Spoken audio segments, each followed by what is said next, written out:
Ahora sí, profesor.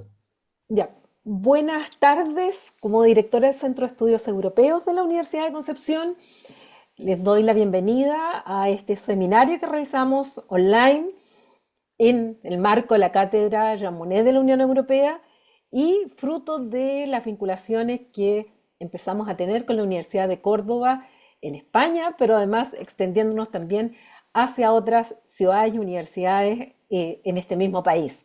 Así es que estamos muy contentos de poder seguir con una serie de debates, intercambio de ideas, opiniones en temas de actualidad, pero también en temas del pasado reciente que tienen consecuencias en lo que está pasando hoy día en el mundo.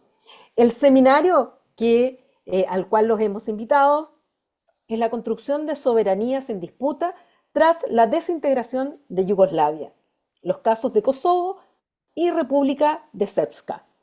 El día de hoy tenemos como invitados y como expositores a este seminario, en primer lugar, a Julio Otero Santamaría, quien es licenciado en periodismo, máster en comunicación política y empresarial y en marketing digital y comunicación 2.0, así como también doctorando en análisis del discurso de la Universidad de Córdoba en España. Julio Otero es coautor de varios libros relacionados con el marketing, la comunicación y la política, entre ellos Política en serie, la ficción que inspira el poder, coordinado junto a Diana Rubio. Tanto esta obra como su bitácora han sido merecedoras del Napolitan Victory Awards, un galardón considerado el Oscar de la comunicación política. Además, nos va a acompañar Jesús González Parada, quien es administrador público y licenciado en Ciencias Políticas y Administrativas de nuestra Universidad de Concepción, con experiencia en investigación y desarrollo en políticas públicas. Ha participado como investigador y colaborador en distintos centros académicos, contribuyendo en el análisis y elaboración de reportes y publicaciones. Actualmente es ayudante del Centro de Estudios Europeos de la Universidad de Concepción. Así es que tanto a Julio como a Jesús les doy la bienvenida a este seminario y en primer lugar escuchamos a quien desde España nos está acompañando, Julio. Así es que tienes la palabra. Muy buenas tardes a todos y muchas gracias al Centro de Estudios Europeos de la Universidad de Concepción por organizar este interesante acto. Muchas gracias en especial a su directora, Paulina Astroza, por su invitación a participar y por su amable presentación. Y muchas gracias también a Jesús González por coordinarse conmigo para preparar nuestras intervenciones. Y en último lugar, muchas gracias al profesor doctor Manuel Bermúdez de la Universidad de Córdoba, de España, por también impulsar esta interesante actividad. Un seminario que se titula La construcción de soberanías en disputa tras la desintegración de Yugoslavia, como bien ha adelantado la directora, y yo en particular me voy a encargar de la República Srpska. Voy a compartir la presentación.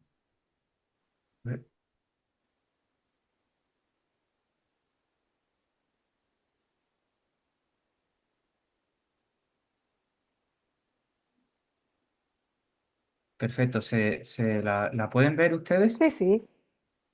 De acuerdo, pues.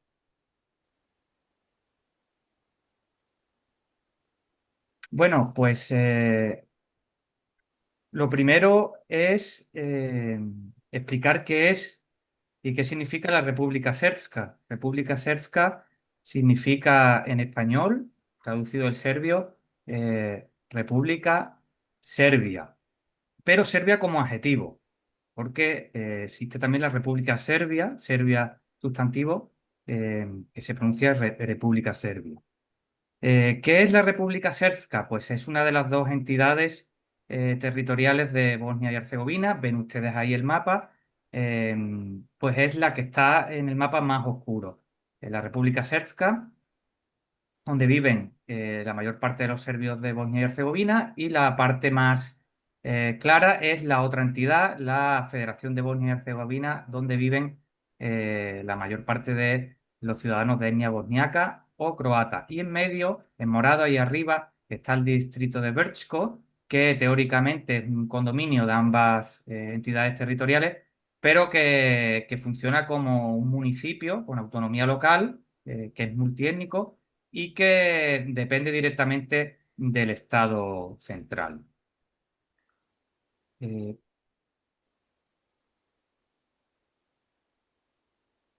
Bien, la República Srpska en cuanto a su extensión tiene 25.053 kilómetros cuadrados, lo que equivale más o menos al 49% del territorio total del país. Sería algo menos si descontamos este distrito de Brčko. Eh, y esta extensión aproximadamente equivale a lo que sería la isla de Cerdeña en Italia o en América sería como un poco más grande que la República de El Salvador. Tiene 1.170.342 habitantes y el 83% de ellos son serbios, pero hay que decir que los serbios en el conjunto del país son el 30,88%. La lengua mayoritaria es el serbio, pero también son oficiales el bosniaco y el croata. En cualquier caso, cualquier filólogo les dirá que son tres variantes del mismo idioma, de lo que se ha venido llamando serbo-croata. Constitucionalmente han preferido elegir la denominación lengua del pueblo serbio, bosniaco y croata en lugar de serbio, bosniaco y croata. El alfabeto cirílico y el latino son alfabetos oficiales, si bien el único que se escribe en cirílico es el serbio y se escribe en cirílico obligatoriamente los textos oficiales. La capital está en Sarajevo Oriental, que es un municipio que se creó con los acuerdos de paz a partir de los barrios del centro de Sarajevo, que es la capital de Bosnia-Herzegovina, que controlaba el ejército de la República Srpska y también de los municipios de la periferia. Se creó ese municipio, Sarajevo Oriental, y es la capital. La moneda de Bosnia-Herzegovina y por tanto de la República Srpska es el marco convertible, que equivale más o menos a 0,60 dólares, según el momento, y el salario medio mensual de un ciudadano de la República Srpska son 1.274 marcos convertibles, que equivaldría más o menos a unos 764 dólares. La bandera es la que ven, roja, azul y blanca, como la de Serbia, exactamente igual, pero sin escudo, aunque la República Srpska también tiene un escudo, que es el que ven ahí y que se utiliza al margen de la bandera. ¿Por qué hablamos de ella? ¿Por qué hablamos de la República Srpska? Pues, en primer lugar, fundamentalmente por tres motivos. El primero es porque la opinión pública apenas la conoce, ni siquiera aquí en Europa. La mayoría de los ciudadanos no saben, nunca han escuchado hablar de la República Srpska. Después, porque la información que nos llega, yo creo que esto más en Europa que en América, está muy basada en tópicos y en prejuicios políticos, ¿no? Con todo lo que pasó de la guerra y sobre todo suelen transmitir un sesgo negativo hacia los serbios. Y también vamos a hablar porque es un conflicto congelado, porque aunque actualmente no hay ninguna guerra, pues sí que hay tensión política porque realmente ese conflicto que empezó en el 91 sigue ahí latente, congelado. Y por supuesto hablamos porque es un ejemplo de soberanía en disputa, que es de lo que hemos venido a hablar en el seminario, y además es un ejemplo de un proyecto político estatal, nacional, que está en construcción, en disputa, como hemos dicho, en el sentido de que el objetivo por el que fue creado, que es la independencia y la posterior integración en Serbia, aún no ha sucedido y no sabemos si algún día sucederá. Es una soberanía en disputa, como hemos dicho, entre la República Srpska y el Estado de Bosnia-Herzegovina. ¿Cómo funciona? Bueno, lo primero que tenemos que decir es que la República Srpska tiene amplias competencias eh, territoriales y tiene instituciones similares a las de un Estado independiente. Concretamente es la entidad territorial con más competencias autónomas de toda Europa. Está dividida son 8 ciudades y 56 municipios. Dentro del territorio de la República Srpska está vigente, por supuesto, la Constitución de Bosnia y Herzegovina, pero también la República Srpska tiene su propia constitución. Y esa propia constitución establece que hay tres pueblos o naciones constituyentes: el pueblo o la nación serbia, la bosniaca y la croata, que son, digamos, las que deciden libremente constituir esta entidad territorial. Son los tres pueblos que también figuran en la Constitución de Bosnia y Herzegovina y los que figuraban también en la Constitución de la República Federal Socialista de Yugoslavia. Ha heredado, digamos, esta figura la República Srpska.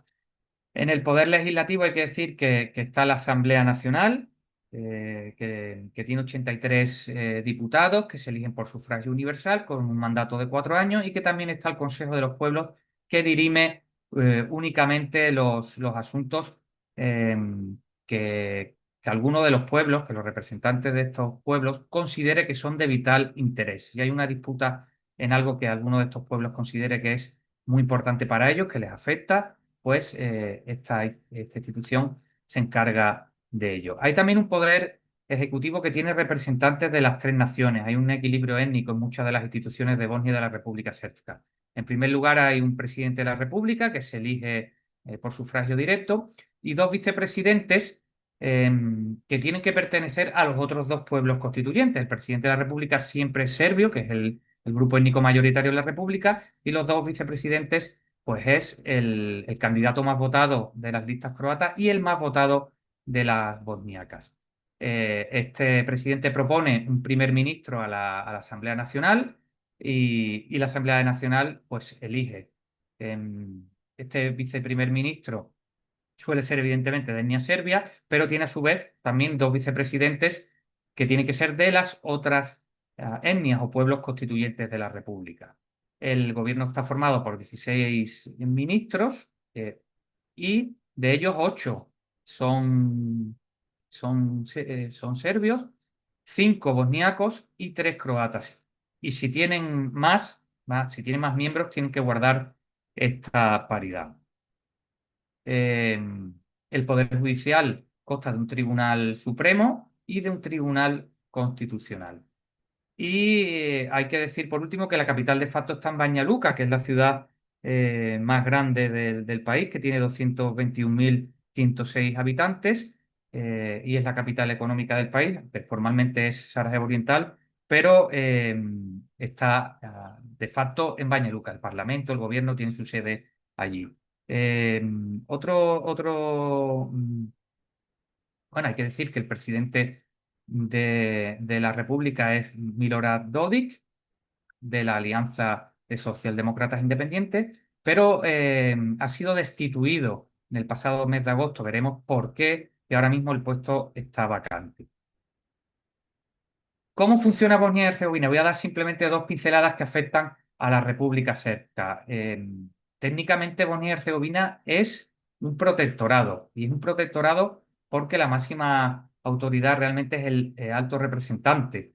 El alto representante para Bosnia y Herzegovina está nombrado por el Consejo de Implementación de la Paz, eh, que bueno, es uno que está compuesto por hasta 55 países y organismos internacionales, incluidas las primeras potencias del mundo, con una dirección de 11, que es la que toma las decisiones, y el nombramiento de este alto representante, que es el que elige, que es elegido por el Consejo, debe ser respaldado por el Consejo de Seguridad de la ONU. El alto representante tiene poder para aprobar y derogar leyes. También hay que decir que hay tres pueblos constituyentes constitucionalmente en Bosnia y Herzegovina, como hemos señalado anteriormente, y que el pueblo serbio es uno de ellos. Y la presidencia es tripartita y rotatoria, es decir, no hay un presidente de Bosnia y Herzegovina, sino que hay una presidencia formada por tres representantes: el representante del pueblo bosniaco, el del pueblo serbio y el del pueblo croata. Son elegidos por sufragio universal, y los tres representantes de esta presidencia pues son los candidatos más votados de cada una de las etnias o naciones o pueblos constituyentes. El más votado de los bosniacos, el más votado de los serbios y el más votado de los croatas. El mandato es de 4 años, pero se van turnando cada 6 meses. Empieza el candidato más votado, que suele ser el representante bosniaco, porque los bosniacos son el grupo nacional eh, el grupo nacional mayoritario en la República Srpska. Y hay que decir también que cada uno de los tres pueblos constituyentes, a través de su representante en la presidencia, tienen derecho a veto en el sentido de que si hay alguna ley que se aprueba que consideran que atenta contra los intereses vitales de su pueblo, pues tienen el derecho de llevarla a que sea votada por su representante. En el caso de Serbia sería llevada a la Asamblea Nacional de la República Srpska. Y bueno, tienen en la foto al alto representante actual, Christian Schmidt, alemán, que está en el cargo desde agosto de 2021. ¿Cuándo se proclamó la República Srpska? Pues es una pregunta, ya veremos sobre todo más adelante, que es más difícil de contestar de lo que parece.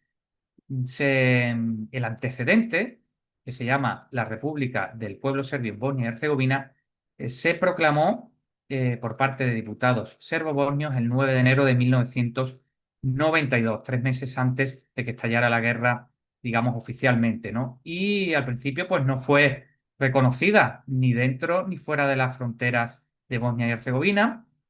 Y cuando ya fue reconocida con el nombre actual fue el 14 de diciembre de 1995, cuando se firmaron en París los acuerdos de Dayton, que se habían alcanzado un mes antes en Estados Unidos, los acuerdos de paz. Y estos acuerdos de paz pues, son los que reconocen de manera oficial a la República Srpska. Ahí ven la foto de la firma, ¿no? Con los principales mandatarios internacionales.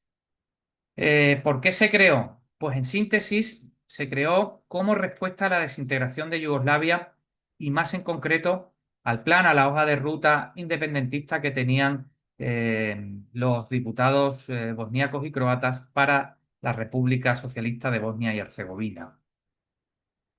¿Por qué? ¿Por qué los serbobosnios querían permanecer en Yugoslavia? Pues principalmente porque era el Estado común para todos los serbios. Eh, Había minorías serbias fuera de lo que era la República de Serbia, por ejemplo en Croacia o más abundante aún en Bosnia y Herzegovina, y por lo tanto no querían separarse de lo que consideran sus hermanos serbios, ¿no? También el rechazo a convertirse en una minoría, porque si los bosniacos, los eslavos musulmanes de Bosnia y Herzegovina, no quisieron ser una minoría en una nueva federación dominada por los serbios, pues los serbo-bosnios tampoco quisieron ser una minoría en un Estado independiente con mayoría bosniaca. Y sobre todo esto le recordaba a muchos serbo-bosnios, algunos representantes políticos se encargaron de recordarlo, a experiencias traumáticas previas como el Imperio Otomano, donde los serbios estaban bajo dominio de los turcos, aunque no hubiera muchos turcos viviendo en los Balcanes, y también la experiencia traumática del Estado independiente croata, donde murieron centenares de miles de serbios, ¿no? A manos incluso también de bosníacos, pero sobre todo de, de militares o milicianos croatas, ¿no? De ese Estado. También se denunciaron irregularidades, ¿no? Durante el proceso de independencia de Bosnia y Herzegovina. Por ejemplo, que la Constitución yugoslava contemplaba que para el cambio de frontera se debía contar con todas las repúblicas miembros. También cuando el Parlamento bosnio aprobó el acta de soberanía, pues no lo hizo con 2/3 de los diputados, como marcaba la ley. O, pues, por ejemplo, también se quejan de que el derecho de autodeterminación que estaba consagrado en la Constitución yugoslava no le correspondía a la República, no tenía que votar los ciudadanos de la República, sino que correspondía a los pueblos, como pueblos constituyentes. Por lo tanto, no se podía declarar la independencia sin el apoyo del pueblo serbio, que era uno de los tres pueblos o naciones constituyentes que tenía que votarlo, ¿no? Separadamente. Y la proclamaron también porque era un paso transitorio, la República Srpska, para integrarse en Yugoslavia o en Serbia. Por eso proclamaron la República. Y por último, porque tenían confianza en la victoria, principalmente por la soberanía, por la superioridad militar que se le presuponía y que demostraron en los primeros meses los serbios de Bosnia, porque el ejército de la República Srpska heredó el arsenal, las unidades del Ejército Nacional de Yugoslavia en Bosnia. Entonces, en los primeros meses, sobre todo, gozó de esa superioridad militar. ¿Cómo fue el proceso? Vamos a explicarlo muy brevemente. Lo primero, el 19 de septiembre de 1991, se crean las llamadas zonas de autonomía serbia, eh, en municipios donde hay un porcentaje amplio de serbios y sobre todo en zonas controladas por el Partido Democrático Serbio, que era el partido mayoritario entre los serbios de Bosnia tras las primeras elecciones eh, pluripartidistas de 1991. Se crearon estas zonas de autonomía serbia, no reconocidas por el gobierno central de Serbia, y el 24 de octubre se forma la Asamblea del Pueblo Serbio en Bosnia y Herzegovina. Los diputados serbo-bosnios en el Parlamento bosniaco se retiran de él y crean un nuevo Parlamento que representa, según ellos, al pueblo serbio. Lo hacen como reacción a lo que 9 días antes sucedió allí en el Parlamento, el 15 de octubre, que fue la aprobación del Acta de Supremacía, de soberanía, por el que la República de Bosnia se desconecta de las autoridades, de las instituciones yugoslavas. El 9 y el 10 de noviembre de 1991, en las zonas de autonomía serbia, se produce un referendo sobre la permanencia en Yugoslavia que los serbobosnios mayoritariamente respaldan. Por prácticamente unanimidad, apoyan seguir en Yugoslavia. Y ya el 9 de enero de 1992, esta Asamblea del Pueblo Serbio en Bosnia y Herzegovina proclama la República del Pueblo Serbio en Bosnia y Herzegovina. Se proclama unos 3 meses antes de que la guerra empiece oficialmente en abril y 2 meses antes de que el 1 de marzo termine el referéndum de autodeterminación que desembocará en la independencia, pues la declaración de independencia de Bosnia y Herzegovina. Es decir, la República del Pueblo Serbio en Bosnia y Herzegovina se proclama el 9 de enero del 92. Entre el 29 de febrero y el 1 de marzo se celebra un referéndum de independencia en toda Bosnia, que los serbios boicotean, no van a votar. Sale que sí, el 3 de marzo se proclama la independencia, que es reconocida a principios de abril por la Unión Europea, y es cuando empieza la guerra oficialmente. Y ya el 12 de agosto, ya en plena guerra, se aprueba el nombre actual, República Srpska, o República Srpska, que es República Serbia. Se borra la alusión a Bosnia y Herzegovina. El 14 de diciembre de 1995, como dijimos anteriormente, fue cuando se reconoce oficial e internacionalmente a esa República Srpska, merced al Acuerdo de Dayton, al Tratado de Paz que pone fin a la guerra. Y muy brevemente vamos a ver unos mapas de la República Srpska. En este caso, el mapa que vamos a ver, que corresponde a final de 1991, es el de la composición étnica de Bosnia y Herzegovina. Las zonas rojas son las de mayoría serbia, las verdes las de mayoría bosniaca y las azules las de mayoría croata. Vemos cómo ninguna tiene continuidad territorial.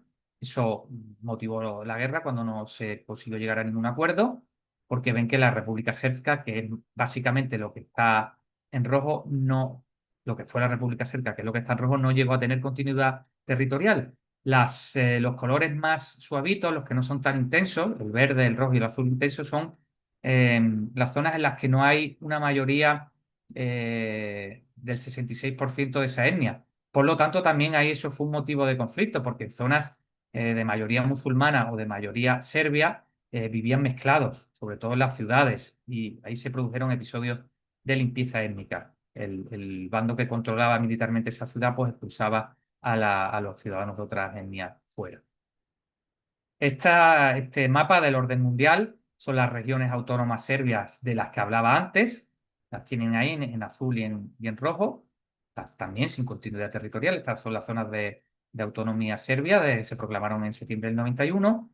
Y esta es la República Srpska en su máxima extensión, a principios de 1993, donde los serbobosnios hicieron valer su superioridad militar. Controlaron aproximadamente más del 70% del territorio. El color amarillo corresponde a las zonas que no controlaban, ya estuvieran controladas por el ejército de Bosnia y Herzegovina, dominado por los bosniacos o por el Consejo de Defensa croata.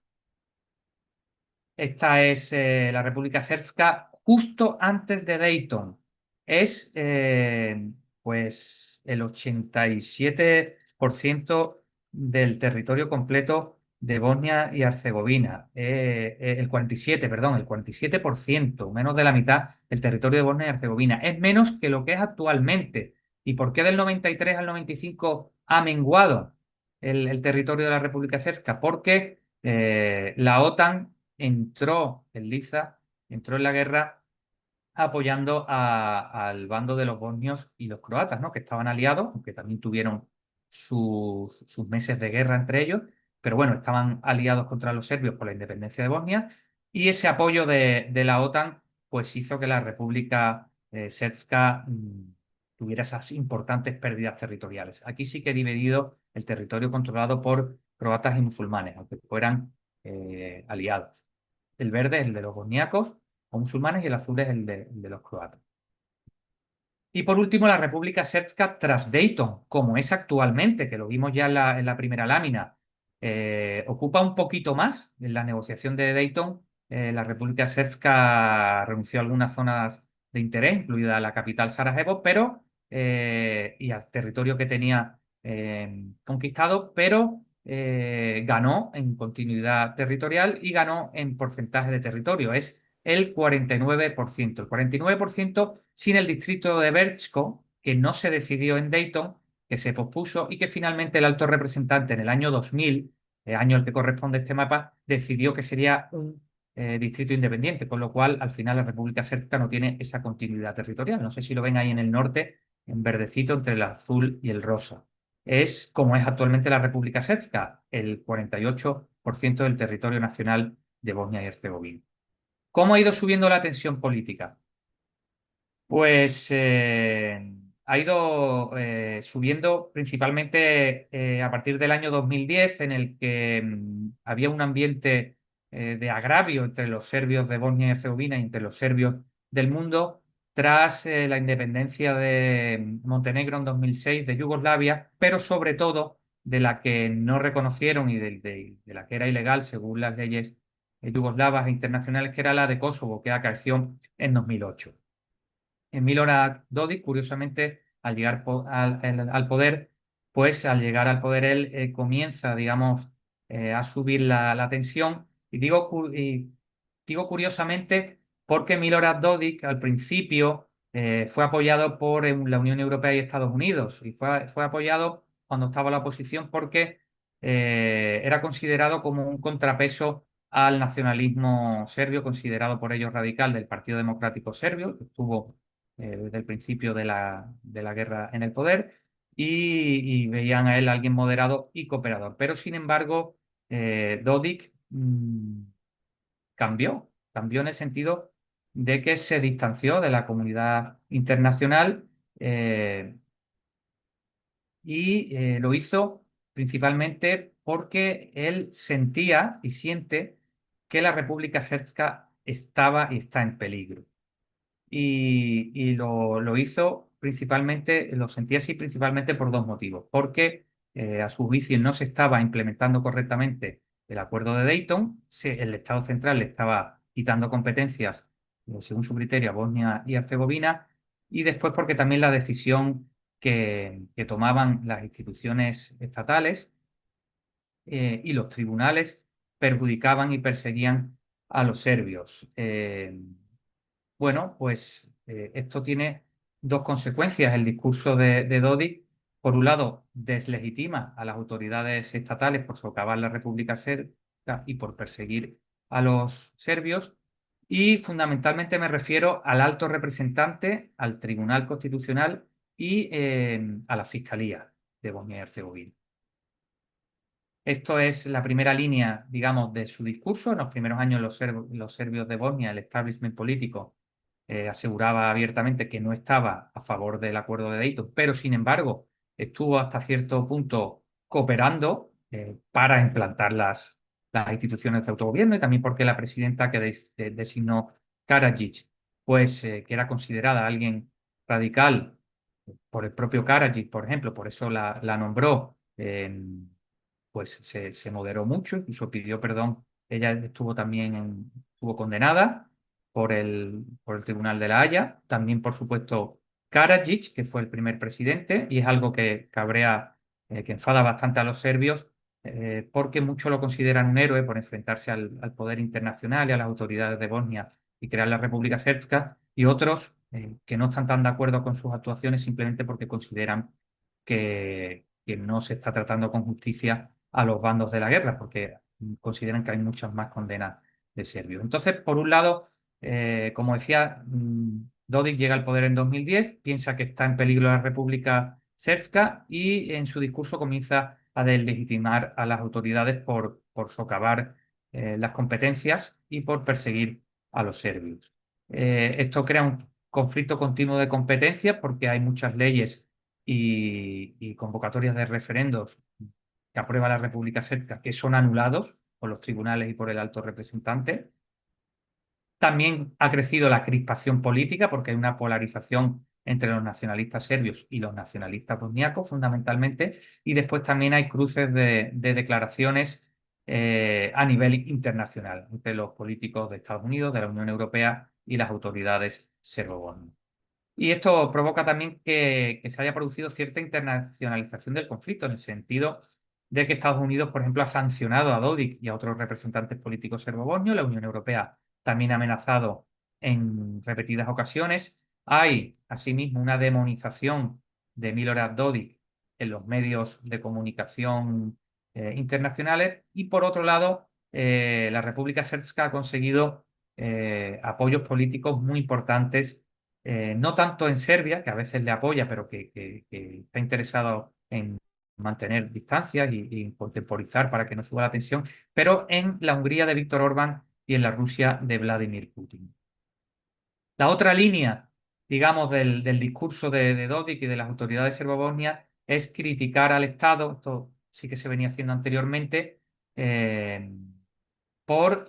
aunque lo consideran legítimo en el sentido de que es producto de Dayton, lo consideran antidemocrático porque está dominado por un extranjero que no eligen los bosnios. La constitución bosnia tampoco fue votada por los ciudadanos de Bosnia y Herzegovina, sino que está impuesta desde fuera. La consideran antinatural porque consideran que los tres pueblos constituyentes no se llevan bien y no quieren convivir en el mismo estado, y consideran además que es inservible, que es un estado disfuncional que está en bloqueo permanente, entre otras razones, pues, por su compleja arquitectura y ese derecho a veto.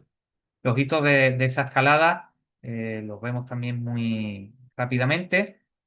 Comienzan sobre todo en 2011 y han terminado, o no han terminado, están ahora mismo en pleno desarrollo, ¿no?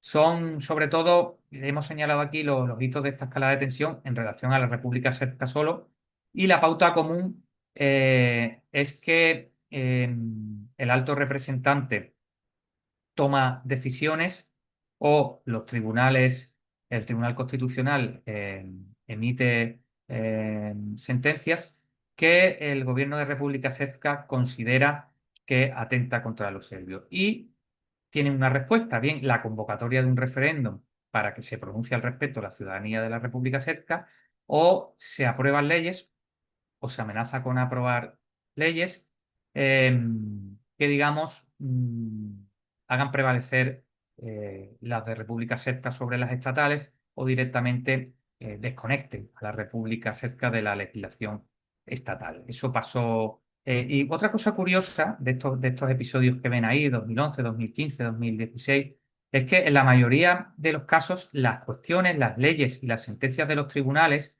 pueden leer ahí si tienen un minuto, tienen que ver con cuestiones de la guerra, no con cuestiones actuales, con sentencias de crímenes de guerra, con, por ejemplo, anular que se celebre el Día de la República Srpska el 9 de enero, porque el Tribunal Constitucional considera que no es válido porque el 9 de enero no estaba reconocida la República oficialmente. Y, por ejemplo, también ha habido también incluso un referendo de independencia, un amago. Se anunció en 2015 para 2018 si no se devolvían las competencias que reclamaba la República Srpska, pero finalmente se pospuso. El último de estos episodios, de estos hitos de la escalada de tensión, tuvo lugar en 2021, porque el alto representante aprobó una ley prohibiendo que se negara el genocidio de Srebrenica. La Asamblea de la República Srpska aprobó una ley rechazando esta decisión y anunció leyes de desconexión y un referéndum. Estas leyes se firman finalmente 2 años después, en 2023, las aprueba la Asamblea y las firma el presidente Dodik, y el alto representante las anula, dice que no son leyes válidas, y el Tribunal Constitucional condena a Dodik porque dice que estas leyes que él ha firmado como presidente de la República Srpska son ilegales, no caben en la Constitución, que las leyes estatales de Bosnia deben prevalecer en la República Srpska también y no cabe que esta entidad apruebe leyes en contra. Y en 2023, esto fue en 2023 y ahora, en agosto de 2025, una vez que, como he dicho, ha sido condenado Dodik en el 94, un tribunal de apelación, porque Dodik apela a esa sentencia, confirma la sentencia. Y la sentencia es muy dura. Es 1 año de prisión y 6 de inhabilitación como cargo público. Dodik ha cambiado por una multa de más de 18.000 euros esa sentencia y se ha retirado como presidente, pero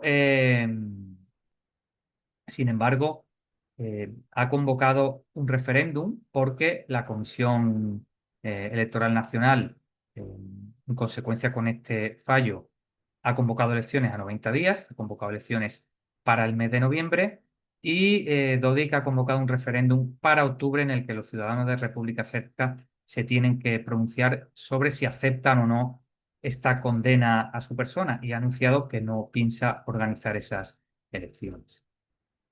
Eh, Termino con las conclusiones. La primera conclusión es que el conflicto de Bosnia es un conflicto congelado y lo es principalmente porque la convivencia entre los tres pueblos constituyentes está rota.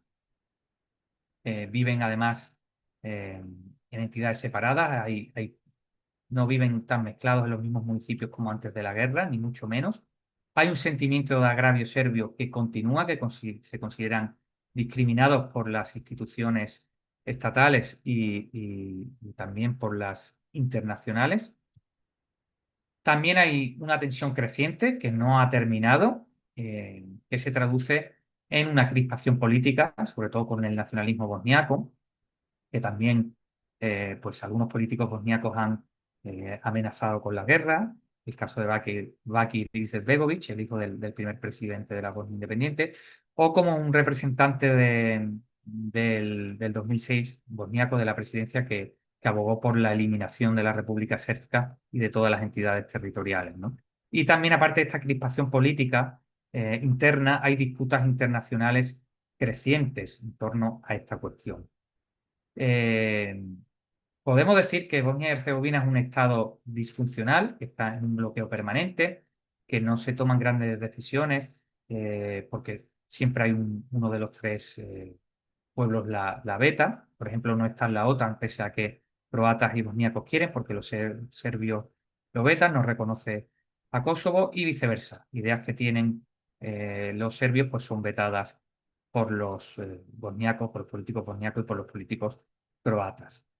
Y por último, ya para casi terminar, hay que decir que el futuro es incierto. No sabemos cómo va a acabar este conflicto congelado, ¿no? Porque hay riesgo de que haya una declaración unilateral de independencia por parte de la República Srpska. Ha habido declaraciones en ese sentido durante muchos años de Dodik y incluso hubo una convocatoria formal de referéndum, recuerden, para 2008 que no se produjo. Y ese futuro incierto incluye también que se internacionalice más el conflicto, sobre todo si si Serbia y Croacia se implican tomando partido. Pero pese a todo, una de las conclusiones a las que yo llego es de que el estallido de la guerra es improbable. No fue fue una guerra muy cruel, con muchas víctimas, y que hay, pues, no hay ninguna voluntad de guerra ni dentro de Bosnia ni sobre todo fuera. Yo creo que con esa experiencia los organismos internacionales y las potencias internacionales eh, pondrían toda la carne en el asador para impedir esa guerra. Pues esto ha sido todo. Muchas gracias por su atención. Les dejo ahí mi dirección de correo electrónico, mi página web y mi usuario en X, por si quieren profundizar en la cuestión, plantearme cualquier duda o preguntarme por recomendaciones de lectura o por preguntarme por las fuentes de los datos y por las fuentes que he cogido en general para esta presentación. Así que queda a su disposición, por supuesto, también para el debate que entablaremos después de la presentación de Jesús. Así que muchas gracias. Muchas gracias, Julio, por esta excelente explicación para dejarnos el contexto tanto histórico como político, lo que significa la convivencia interétnica, lo que ha implicado también las guerras y la intervención extranjera dentro de lo que ha sido los Balcanes, luego después del desmembramiento de Yugoslavia, temas que son, como yo decía al principio, temas de ayer. En la historia de la humanidad ocurrió ayer. Así es que para aquellos que quieran hacer preguntas o algún comentario, lo pueden hacer a través del chat para leerlo al final de la presentación de Jesús, a quien le doy el paso ahora, que nos va a hablar de Kosovo y que está muy vinculado con lo que también nos ha explicado Julio en la primera presentación. Así es que te doy la palabra, Jesús, para comenzar tu presentación ahora. Muchísimas gracias. Buenas tardes a todos. Yo les voy a hablar sobre Kosovo. He decidido titular esta intervención mía como entre la fragilidad del Estado y la soberanía delimitada. Y siguiendo con esta línea de soberanía en disputas, todos sabemos que Kosovo es un Estado independiente en la actualidad, pero que hasta el día de hoy sigue teniendo una soberanía bastante cuestionada por bastantes estados e inclusive dentro de su mismo territorio. El 17 de febrero del 2008 es el día en que el Parlamento kosovar declara de forma unilateral, es decir, sin la aprobación de la propia Serbia y sin tampoco un apoyo directo de las Naciones Unidas. Con ello, rectifica su independencia de Belgrado. ¿Podemos decir entonces que en este momento Kosovo ya es un Estado soberano como tal o no realmente? Por un lado, encontramos que el reconocimiento internacional es claramente limitado. Por un lado, obviamente Serbia no acepta la independencia de Kosovo, pero a su vez no tiene un reconocimiento pleno en la comunidad internacional.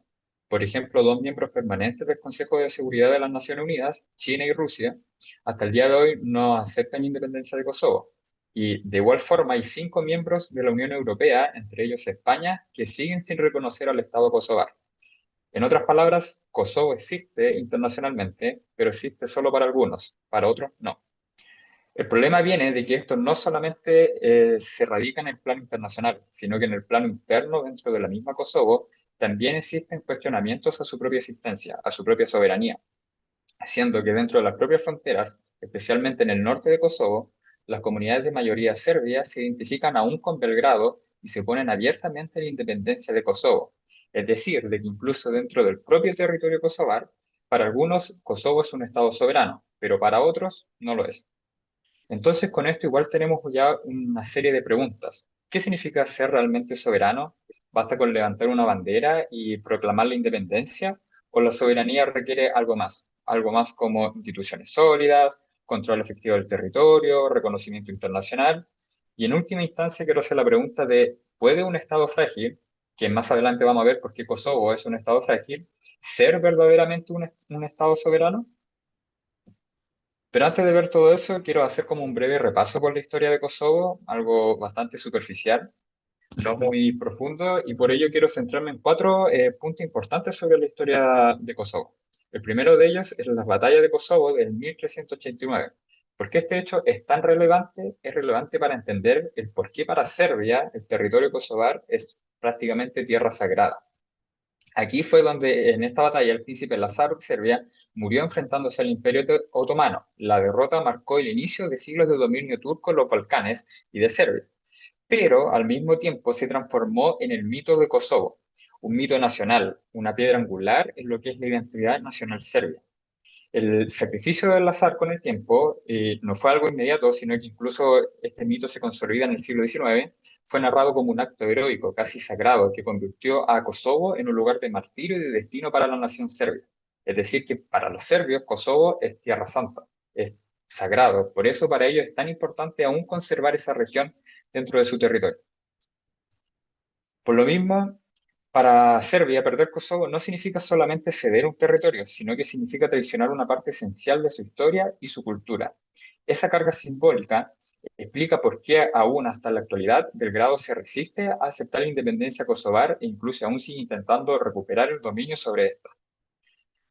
Históricamente, tras siglos de dominio otomano, y aquí llegamos al segundo punto relevante de la historia de Kosovo, viene la decadencia del control del Imperio Otomano sobre los Balcanes, el cual a mí me gusta marcar que parte con el 1878 tras la guerra ruso-turca, en donde los turcos son derrotados y Serbia recupera su independencia. Y finalmente, ya en 1913, Kosovo vuelve a integrarse dentro de Serbia y tras la retirada general de los otomanos de los Balcanes. Con esto después se forma, unos años después, Yugoslavia y tenemos la Yugoslavia socialista de Tito. Allí el hecho que quiero remarcar es la Constitución de Yugoslavia de 1974. ¿Por qué esta es tan relevante? Porque esta es la que le otorga un amplio grado de autonomía y de autogobierno a la región de Kosovo, una región de mayoría albanesa. Esta autonomía no llegó al grado de la autonomía que gozaban las repúblicas federales dentro de Yugoslavia, pero sí le permitía tener hasta instituciones propias. Pero o sea, dentro de la Constitución yugoslavia aún se identificaba a Kosovo como parte íntegra de Serbia. No tenía ese nivel absoluto de autonomía como eran otras repúblicas federales. Ahora, ¿por qué se decidió darle esta autonomía? Tenía principalmente el fin de aplacar ciertas tensiones que existían, especialmente por este conflicto étnico existente por muchos años entre la mayoría albano-kosovar contra la serbo-kosovar, pero esto no logró aplacar como tal las tensiones, sino que alimentó un creciente deseo de independencia dentro de Kosovo. Y un deseo de independencia que al final explotaría cuando ya en 1989 y completamente en 1990, en pleno auge del nacionalismo serbio y en inicio del proceso de desintegración de Yugoslavia, la autonomía fue como tal revocada, siendo que la región de Kosovo comenzaría a perder cada vez esta autonomía hasta llegar a un punto en que el control total sería tomado por los serbios. Con esto, Kosovo volvía a estar bajo el control directo de Belgrado y los albanos kosovares respondieron con una estrategia de resistencia pacífica e incluso con una declaración unilateral de independencia en ese mismo año, 1990. Aunque no logró mucho éxito y tampoco logró reconocimiento internacional, hay que decirlo. Este escenario fue el preludio de la escalada que terminaría finalmente en la Guerra de Kosovo a finales de los años 90. Quizás muchos han escuchado de la Guerra de Kosovo, especialmente porque fue un conflicto, aunque breve, bastante sangriento, que se caracterizó por distintas violaciones a los derechos humanos, masacres y una enorme cantidad de desplazados de sus territorios. Las tensiones que se fueron acumulando durante la década de los 90 explotaron a finales de esta década en 1998, donde toma forma el Ejército de Liberación de Kosovo, el cual, al ver que la vía pacífica no dio fruto, se fueron por la vía de las armas, buscando la independencia por la vía militar. Hay que decir que existían dos corrientes dentro del Ejército de Liberación de Kosovo. La mayoritaria, que era la que buscaba la independencia como total de Kosovo, y otra que era una minoritaria que buscaba separarse de Serbia como tal, en ese entonces era Yugoslavia, para unirse a Albania. De esta forma crear lo que era la Gran Albania. Pero esta era una rama minoritaria dentro del Ejército de Liberación de Kosovo. La respuesta de Belgrado, como era de esperar, fue contundente y especialmente hubo una represión masiva contra la población albanesa de Kosovo.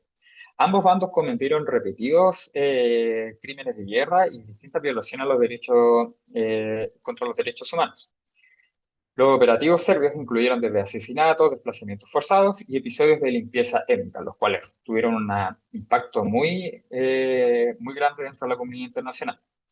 Esto llevó, y tras el fracaso de ciertas negociaciones que intentó la comunidad internacional, en donde se pretendía lograr una mayor autonomía de Kosovo y la retirada de las tropas serbias, llevó a que la OTAN decidiera finalmente intervenir militarmente en el marzo de 1999. Durante 78 días, y hasta el día de hoy sigue siendo muy recordada, la OTAN llevó a cabo una intensa campaña aérea, la cual pegó muy fuerte en diversas ciudades serbias, especialmente en Belgrado. Es importante destacar que esta intervención de parte de la OTAN no se hizo con autorización del Consejo de Seguridad de la ONU, sino que fue una operación militar llevada a cabo por la OTAN de forma independiente, autónoma. Esto principalmente porque dentro del Consejo tanto Rusia como China se opusieron a esta medida. Fue en ese sentido que esto marcó un precedente muy controvertido en términos de derecho internacional, pero la OTAN se amparó en el sentido de proteger, principalmente de seguir, de detener las constantes violaciones a los derechos humanos que estaban ocurriendo. ¿Cuál fue el resultado de todo esto? Tras los 78 días, Serbia se retira totalmente de Kosovo y se pone fin a la guerra en junio de 1999. El precio, obviamente, fue alto, miles de muertos, casi 1 millón de desplazados y un territorio que al final de cuentas quedó devastado, especialmente a nivel económico. Ahora bien, esto se puede traducir claramente como una victoria kosovar, porque al final de cuentas los albano-kosovares consiguieron uno de los objetivos que querían, que era el retiro de tropas serbias, pero esto no se tradujo inmediatamente en la independencia de Kosovo, sino que esto abrió un nuevo capítulo en lo que sería como la historia de Kosovo, que podríamos llamarlo como la etapa de la administración internacional. Porque aquí ahora debemos hablar sobre la UNMI, la cual se crea a través de la Resolución 12.044 de las Naciones Unidas. Esto puso el territorio bajo la administración de las Naciones Unidas y a su vez hubo una misión en paralelo que se encargaba de la seguridad y el orden interno dentro de Kosovo, la cual era la KFOR, compuesta por fuerzas de la OTAN. Hay que decir que esta fuerza, la KFOR, su propósito principalmente era mantener a raya a Serbia y de que no quisiera volver a tomar a Kosovo mediante la fuerza. La KFOR sigue en activo y sigue hoy en día siendo principalmente escudo de Kosovo ante cualquier intento serbio de hacerse con esta región de nuevo. Ahora, la UNMI fue más allá que solamente una administración temporal del territorio mientras se buscaba reordenar las cosas, sino que fue un esfuerzo pionero de lo que podríamos llamar el state building. Es el que lo podemos traducir como la construcción de paz. Es decir, que la UNMIC no solamente debería administrar justicia, organizar servicios públicos, reconstruir la economía y preparar la sociedad kosovar para gobernarse a sí mismos. Todo esto implicó el state building. El state building se alinea con lo que podemos llamar la paz liberal. La idea de que la mejor forma de garantizar la estabilidad tras un conflicto es promover instituciones democráticas, economías de mercado y estados funcionales. Esta idea toma mucha fuerza en lo que es la década de los 90 tras el fin de la Guerra Fría, principalmente porque los esfuerzos de paz son liderados por las potencias occidentales, principalmente por Estados Unidos. Por lo mismo, la paz liberal se vuelve como la constante en los esfuerzos de la ONU en los 90 e inicios del 2000 en cómo reconstruir estados. ¿Por qué reconstruir estados? Porque se buscaba establecer estados fuertes, instituciones fuertes, que evitaran el resurgimiento de la violencia en conflictos intraestatales. Que recordemos que la guerra de Kosovo como tal fue un conflicto intraestatal, fue una guerra civil técnicamente.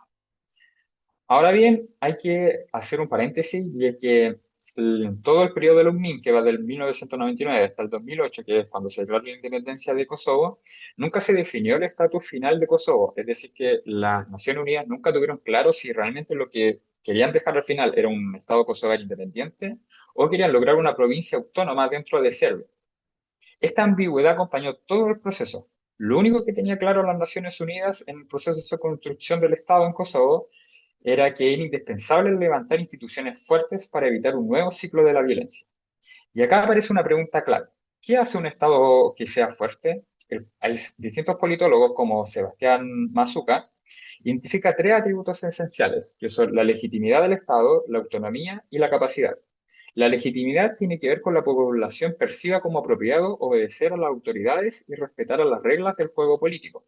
Por otro lado, la autonomía se refiere a la capacidad de gobierno y de la administración pública para definir políticas propias, sin estar capturados por intereses particulares.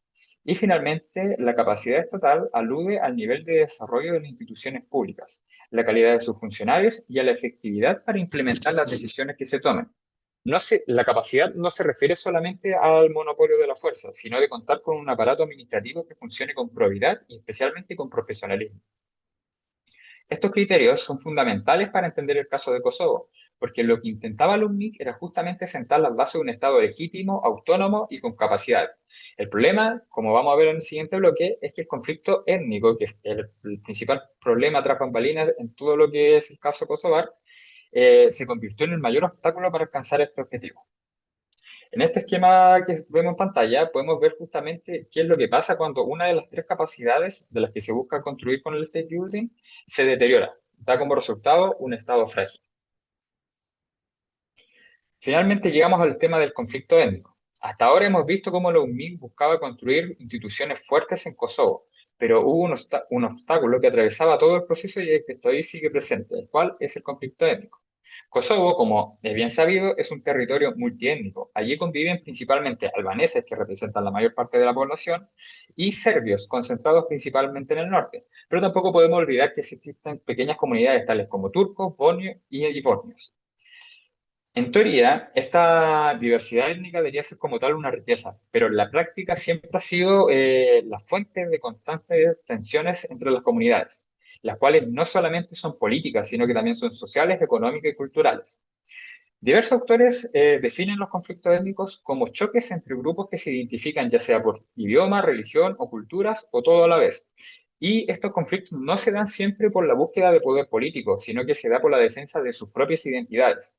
En Kosovo esto se expresa y se ha expresado de distintas formas, desde actos de violencia directas, por ejemplo, desde la comunidad albano-kosovar, que al ser mayoría tienen mayor facilidades para ejercer estos actos violentos contra serbo-kosovares, hasta discriminación en áreas básicas, incluyendo casos de salud. Por ejemplo, quizás los casos más importantes se encuentran en los informes de la Nación Unida entre el 1999 hasta el 2008, en donde cierto personal médico perteneciente a cierta comunidad étnica se negaba a atender o a dar, a ofrecer servicios de salud a otros grupos de cierta etnia.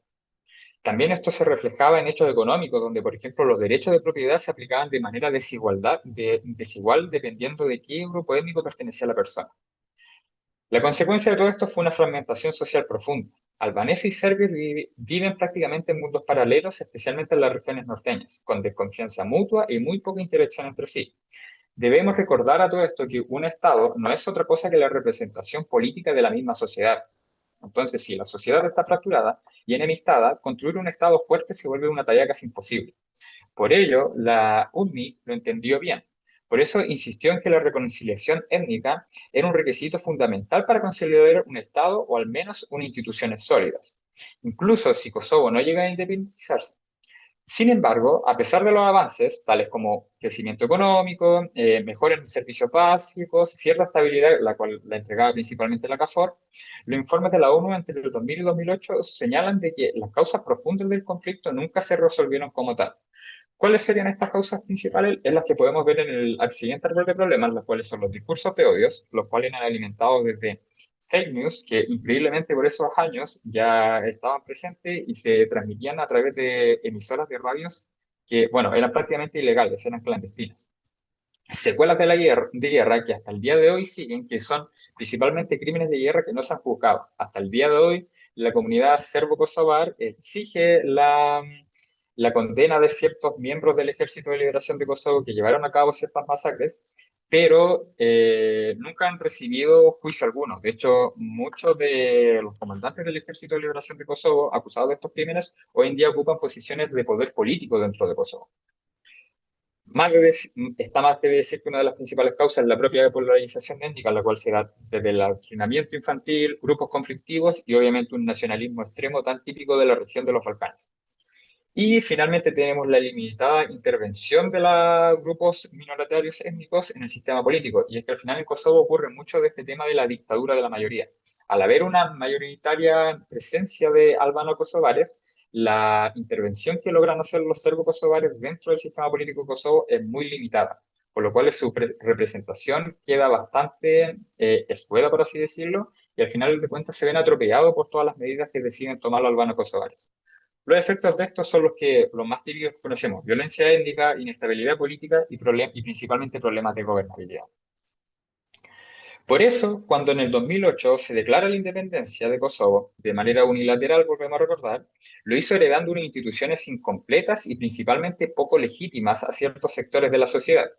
Además de eso, una economía que depende mucho de la ayuda internacional, y no solamente a nivel económico, sino que incluso la protección y el orden interno de Kosovo hasta el día de hoy sigue dependiendo en gran medida de organismos externos. Por ejemplo, en términos de seguridad, hasta el día de hoy se depende de la KFOR.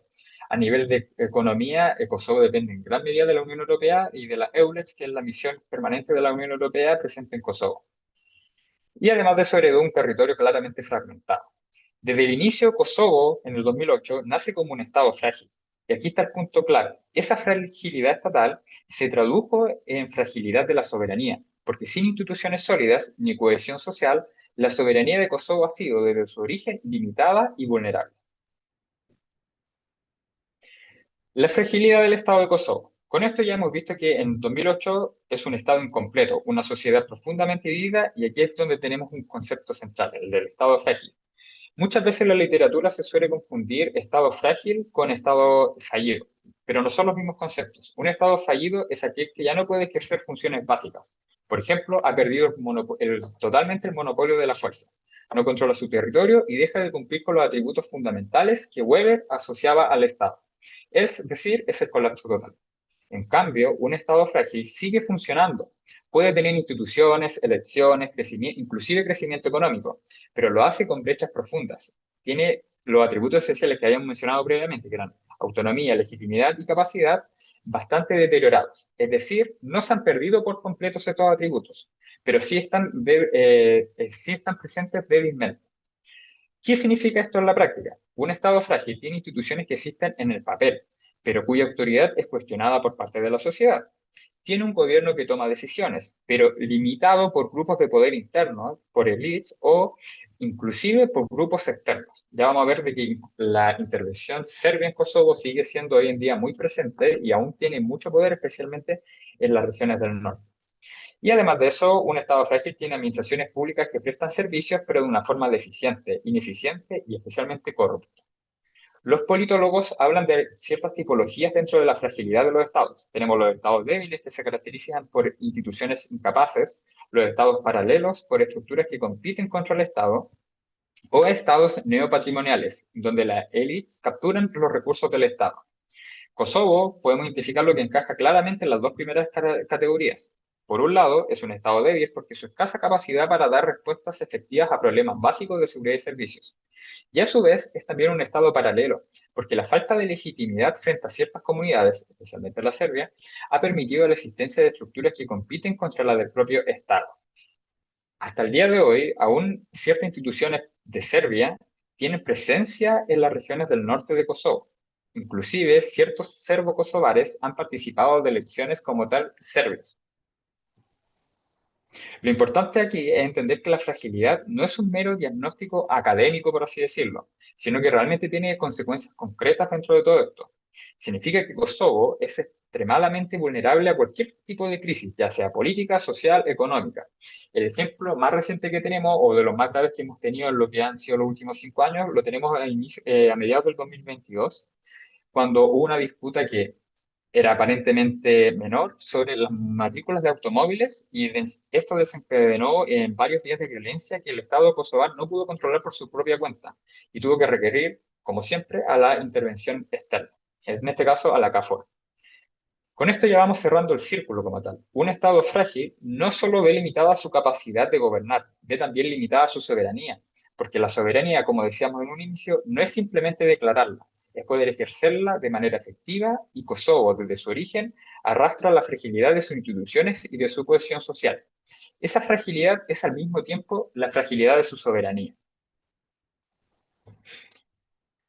Cuando comenzó esta intervención, les hice la pregunta de qué significa ser soberano. ¿Bastaba con declarar una independencia o levantar una bandera?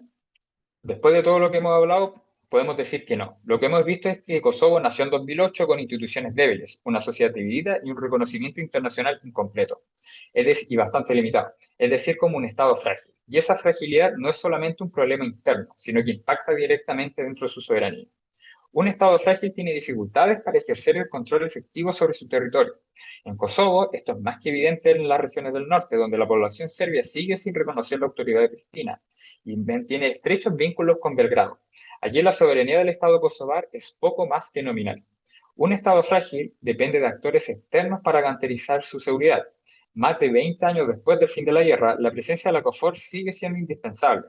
Cuando en julio de 2022 estallaron los disturbios por el tema de las patentes, el gobierno de Kosovo tuvo que recurrir a la intervención internacional, lo que impidió una nueva escalada de violencia. Lo mismo ocurre en 2023 cuando las protestas en el norte por la instalación de alcaldes de etnia albanesa derivaron en enfrentamientos que dejaron decenas de soldados de la OTAN heridos. En ambos casos quedó claro que Kosovo no puede sostener por sí solo el monopolio de la violencia dentro de su propio territorio. Un Estado frágil también ve limitada la proyección internacional. Aunque más de 100 países han reconocido a Kosovo, todavía este no puede ingresar a las Naciones Unidas porque dos miembros permanentes del Consejo de Seguridad de las Naciones Unidas, Rusia y China, lo bloquean. Tampoco ha podido avanzar plenamente hacia la integración a la Unión Europea. En 2022, la Comisión Europea recomendó abrir negociaciones de adhesión, pero el camino sigue empantanado justamente por el tema del reconocimiento. Incluso en 2023, en el marco del proceso del diálogo facilitado por Bruselas, Serbia se negó a dar cualquier paso que suponga reconocer formalmente a la soberanía kosovar. Estos ejemplos nos muestran algo muy concreto. La fragilidad estatal se traduce en fragilidad de la soberanía. Kosovo es independiente en el papel, pero en la práctica su soberanía está permanentemente cuestionada, limitada y condicionada por actores externos. Sin instituciones sólidas, sin cohesión social y sin reconocimiento pleno, la soberanía se vuelve incompleta. Por eso la lección que deja Kosovo es clara. La soberanía no es solamente llegar y decretarlo, no solamente es llegar y anunciar que eres soberano, sino que la soberanía se tiene que construir. Y esta construcción pasa inevitablemente por fortalecer o construir un Estado que sea fuerte. Ya que un territorio que busque su independencia plena o busque una autonomía avanzada, sin un Estado fuerte, sin instituciones que sean legítimas y que garanticen la autonomía y la capacidad, va a resultar o va a desencadenar una soberanía que va a ser frágil y especialmente vulnerable.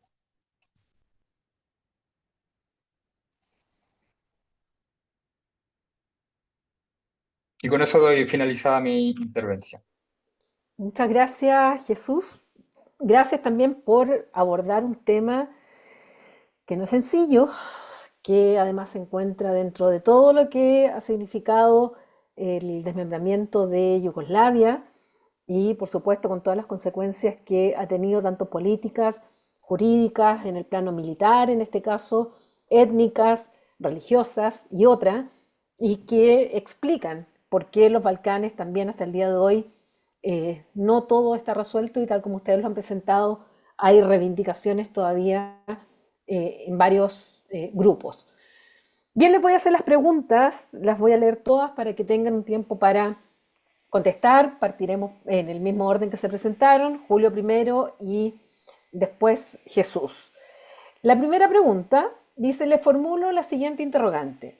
¿Acaso el interés nacional serbio no cae en un conflicto respecto al interés de integrar la República Srpska, que es de otro país como Bosnia y Herzegovina, pero al mismo tiempo oponerse a la independencia de Kosovo, cuya identidad es más cercana a la de Albania? Esa es la primera pregunta. La segunda, ¿el conflicto es fundamentalmente étnico o también hay otro tipo de intereses económicos, geopolíticos? Esas dos preguntas están, creo que dirigidas en primer lugar a Julio, pero también la puede contestar Jesús en lo que quiera complementar.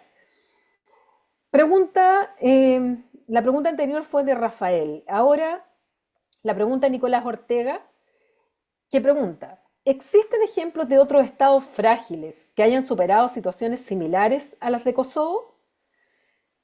Una segunda pregunta de Paolo Pastorini. ¿Hay indicios de que las partes puedan destrabar las negociaciones si Kosovo se abre a ceder los territorios del norte, mayoritariamente serbios, a Serbia? Esas preguntas tenemos hasta el momento. Así es que partimos por Julio, si te parece, para contestar lo que les han formulado, las preguntas que les han formulado. Sí, sobre la primera, entiendo que más que que el interés nacional serbio caiga en un conflicto, entiendo que sería más bien una contradicción, y no sería, digamos, una contradicción, una injusticia, reclamar un territorio de otro país y no querer ceder otro dentro de tus fronteras, donde la población es de la misma etnia que un vecino, en este caso Albania, ¿no? Eh, es que la respuesta es que la República de Serbia realmente no reclama la integración de la República Srpska. Es que la República de Serbia se cuida mucho de no intervenir en los asuntos internos de Bosnia, aunque a veces pues haya acusaciones, haya críticas, etcétera, pero intenta no interferir en los asuntos internos de Bosnia para no generar un conflicto internacional o para no generar un conflicto directo con el gobierno de Bosnia y Herzegovina. Entonces, digamos que quienes reclaman la independencia y la integración en Serbia son los serbios de Bosnia. A Serbia, a las autoridades serbias y a los ciudadanos medios de Serbia, por supuesto que les encantaría que la República Srpska se integrara, pero que no lo reclaman eh, formalmente. Y de hecho, nunca lo reclamaron porque los serbios nunca quisieron, las autoridades de Belgrado, distinta cosa es los representantes políticos serbobosnios de la época, pero a finales de los 80, principios de los 90 lo que se defendía era la permanencia de Yugoslavia, es decir, que los serbios de Bosnia podían seguir viviendo en otra república, la República de Bosnia y Herzegovina, o como quisiera llamarse, pero siempre dentro de las fronteras de Yugoslavia. Eh, eso por un lado. Después dice comenta también que, que la identidad de la población de Kosovo es más cercana a la albanesa. En efecto, la inmensa mayoría de los ciudadanos de Kosovo son de etnia albanesa, pero es que esto sucede hoy en día porque después precisamente de este bombardeo de la OTAN hubo un éxodo masivo de ciudadanos serbios. O sea, realmente se le acusa al gobierno de Yugoslavia de practicar limpieza étnica, que efectivamente hubo episodios. Yo pienso que se exageró en las noticias internacionales y demás, pero que sí que lo hubo. Sin embargo, el resultado fue que la mayoría de los refugiados fueron serbios, del resultado de la guerra. Por eso ahora la mayoría es tan abrumadora. Sí había una mayoría albano-kosovar en cualquier caso, antes de la intervención de la OTAN, pero el porcentaje de población albanesa siempre ha ido creciendo a lo largo del siglo XX. Y en los años 70 y 80, sobre todo, la sociedad serbia eh, estaba escandalizada porque decía que había incidentes de convivencia allí, que se perseguía a los serbios desde que los albano-kosovares, digamos, se integraron participaron más de las instituciones autónomas y desde que tuvieron más autonomía, ¿no? Y ese fue uno de los conflictos que desencadenaron la desintegración de Yugoslavia. Entonces, contestaría eso por un lado. Después, la siguiente pregunta dice que si fundamentalmente el conflicto es étnico o si hay otros intereses económicos o geopolíticos. La participación de las potencias internacionales responde a intereses geopolíticos y económicos. Eso seguro. Pero los ciudadanos sí que tienen un conflicto étnico de convivencia. Eso es cierto. También es verdad que ese conflicto no existía previamente durante Yugoslavia, sobre todo en Bosnia. Yo creo que la convivencia era armónica y más después de la experiencia traumática de la Segunda Guerra Mundial. Yo creo que lo que había detrás eran intereses políticos de distintos representantes políticos, de distintas élites, que acabaron envenenando a los pueblos y acabaron provocando este conflicto étnico que hoy existe, estos conflictos étnicos que hoy existen. Y interés geopolítico y económico, sobre todo el de las potencias internacionales que participan en beneficio de sus intereses. Dice también otra pregunta, ¿no? Nicolás Ortega, que si existen otros estados frágiles que hayan superado situaciones similares a las de Kosovo. Pues yo la verdad que ahora mismo no caigo, sinceramente. Un estado que en el tiempo que lleva la República de Kosovo no haya conseguido asentarse en el ámbito internacional y que finalmente sí lo haya conseguido, yo ahora mismo la verdad es que no caigo. Tampoco conozco otro caso de una república que haya tenido tanto apoyo de tantos países y sobre todo de que en esos países estén las principales potencias internacionales eh, y que no haya conseguido entrar en la ONU, etcétera. Es decir, que el bloqueo de Rusia y de China haya sido tan obstinado, no recuerdo otros casos en la historia. No, la verdad es que no recuerdo, pero de esto seguro que sabe mucho más Jesús. Y por último, si hay indicios de que las partes puedan destrabar las negociaciones si Kosovo se abra a ceder los territorios del norte. Pues yo pienso que sí.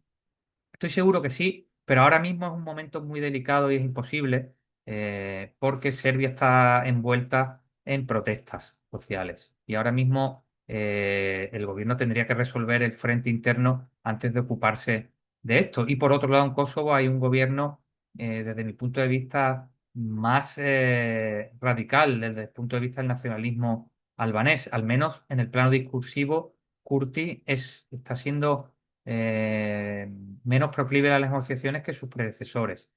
Entonces ahora mismo es difícil, pero si quisieran sentarse a la mesa, yo creo que podría darse el caso porque de hecho hace unos años hubo un intento de hacer un intercambio de territorio que consistiría precisamente en eso, en los territorios del norte poblados mayoritariamente por serbios que se integraran en Serbia y una pequeña comarca del oeste de Serbia, donde hay muchos ciudadanos albaneses, pues que pasara a Kosovo. Pero en ese momento quien paró sobre todo las negociaciones fue Angela Merkel, que no quiso que se movieran más las fronteras. Yo creo que podría darse el caso, sí, podría darse el caso, pero no es fácil, no es fácil porque para cualquier dirigente serbio sería una losa muy grande reconocer la independencia de Kosovo. Pero bueno, habría que verlo porque también diría que ha traído parte de Kosovo a Serbia. Entonces, bueno, esas son mis respuestas. Muchas gracias, Yo Julio. Y bueno, Jesús, los comentarios, respuestas que desees hacer a las preguntas que han sido formuladas por los que nos escuchan. Sí, primero quería continuar con lo que estaba diciendo Julio con respecto a la última pregunta, la cual decía que si había indicios de hacer como este intercambio de territorio. Como bien dijo Julio, hubo un intento en su momento, que si no me equivoco fue a finales del 2010, de la década del 2010, en donde, claro, se estaba conversando esta posibilidad de que las regiones de mayoría serbo-kosovar pasaran a Serbia y a cambio Serbia reconociera la independencia de Kosovo. Ahora, ¿cuáles son los impedimentos principalmente de estas como negociaciones? Que por un lado, los albanos kosovares en este nacionalismo propio que tienen ellos, esto como de ceder una región para ellos es como una pérdida muy grande, porque al final de cuentas significa ceder algo de su ya frágil soberanía a un Estado que no saben si realmente se va a detener ahí, porque hoy puede ser una región y mañana puede ser otra y después puede ser todo el territorio kosovar. Y por otro lado pasa lo mismo en Serbia, de que el nacionalismo serbio no es que quiera solamente esas regiones de mayoría serbo-kosovar, sino que quiere todo Kosovo, quiere todo el territorio de Kosovo. Y el otro obstáculo principalmente nace un poco, de hecho, de la Unión Europea, que viene que a la Unión Europea no le agrada mucho esta idea de empezar a redibujar fronteras nuevamente en los Balcanes, porque les da miedo que eso abra una caja de Pandora, de que si modificamos la frontera de Kosovo, después sean otros estados balcánicos los que quieran empezar nuevamente un proceso de ceder territorios o empezar a reclamar ciertos territorios que tienen esta idea de su propia nación. Con respecto a la pregunta de si existen otros estados frágiles comparados a Kosovo que hayan superado esta situación, al igual que Julio, no se me viene ninguno a la mente. El caso kosovar es como muy especial, principalmente porque la intervención internacional que se hizo en Kosovo, yo creo que no tiene como tal precedente. Y tampoco ha tenido alguna comparación en el futuro tras el 1999, siendo que ha sido una de las intervenciones más ambiciosas de las Naciones Unidas que se ha llevado a cabo, pero fueron justamente los resultados bastante insatisfactorios, por así decirlo, lo que llevó a que las Naciones Unidas no quisieran replicar procesos como el de Kosovo o no quisieran arriesgarse de nuevo a llevar procesos tan ambiciosos de state building. Además de eso, que la experiencia de cómo no es como tal como terminó los MIG, porque los MIG hasta el día de hoy siguen activas, pero sí es como el momento en donde los MIG se le quitan estas funciones de administración del territorio, que es cuando se declara la independencia de Kosovo, fue bastante chocante, por así decirlo, para las Naciones Unidas, porque los pilló de improviso. En mi intervención desde el principio, la declaración de independencia de Kosovo no fue algo con totalmente apoyo de las Naciones Unidas, sino que fue algo totalmente de forma unilateral por parte de los albanos kosovares. De hecho, es muy común ver que la declaración de independencia hay algunas banderas de Kosovo, pero la mayor parte de las banderas que flamean son la bandera de Albania. Lo que marca esto que fue un acto principalmente llevado a cabo por los albanos kosovares, más que, por así decirlo, Kosovo. Y la otra pregunta que era, sobre si el conflicto en Kosovo era fundamentalmente un conflicto étnico. En mi intervención es lo que dejo claro de que el principal obstáculo, el principal problema de fondo y la génesis del conflicto kosovar efectivamente es un conflicto étnico.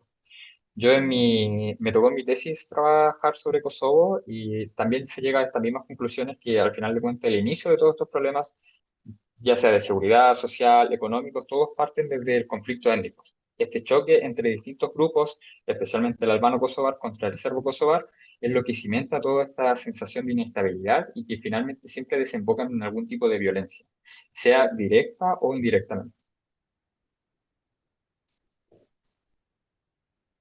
Muchas gracias a ambos, gracias a Julio, gracias a Jesús.